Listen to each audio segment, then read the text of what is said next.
In this video, I am going to show you how to create a football. And then in part 2, I am going to show you how you can place a 2D image in the background, and with the help of a multi-shadow map and a couple of lights, we can create this realistic scene. Let's get started.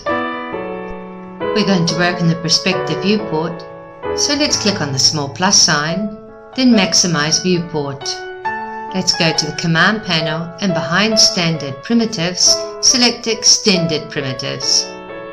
We'll choose Hydra, and right in the center of the grid we're going to drag out the Hydra. Don't worry too much about the radius at the time being. Let's go over to the parameters. Choose Dodec Ecos. We'll scroll down under Family Parameters. In the letter P, we're going to insert the amount of 0.37. Here we are. Now we have our basic shape to start to create our ball.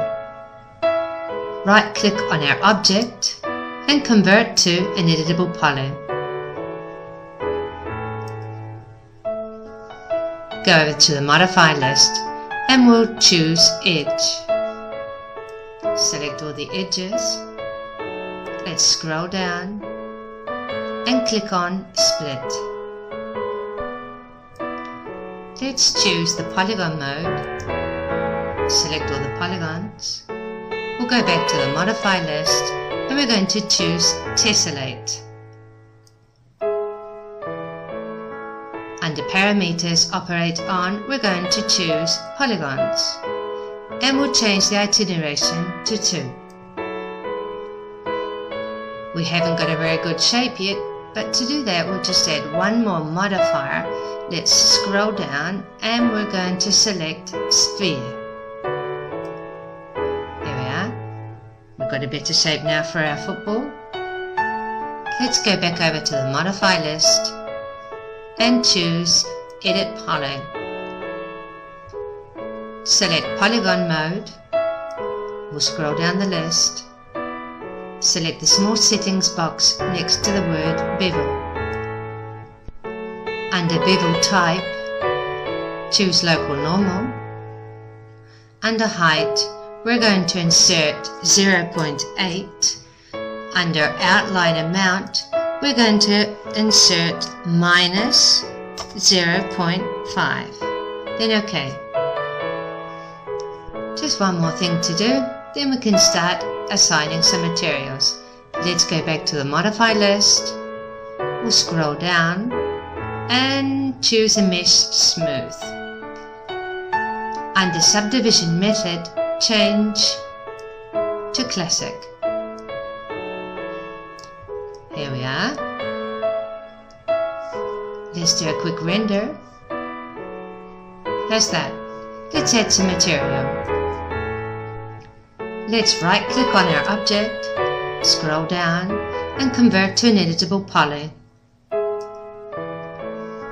Now we're going to choose the element mode, click anywhere in the screen to deselect, and now we're just going to select all the 5-sided shapes.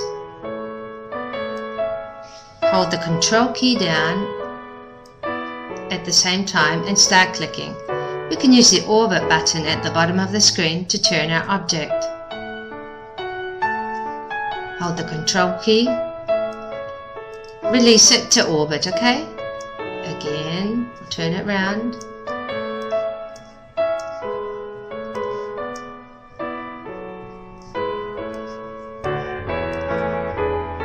Let's see if we have all our 5-sided shapes.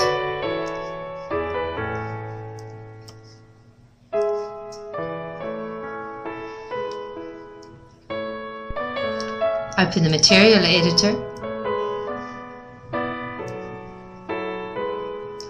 On the first material slot, just drag it over to one of the selected elements. Under the diffuse color, we're going to turn it to black. Click OK. Now we're going to change the specular level, insert 50, and the glossiness 25. Press Ctrl I on the keyboard. And now we're going to select the second color sphere. We're going to drag it to the color elements. And we're going to change the diffuse color to white. We don't want a pure white, so we'll just drag it down to there. We're going to change the specular level to 50, glossiness to 25. Close the material editor. Click anywhere in the screen. How's that? Let's just do one more thing before we render. Go over to rendering, pick environment. We're going to change the background color. Click on color, drag the dial down, choose white, then OK. Now we'll render. There we are. Now we have our football. How's that?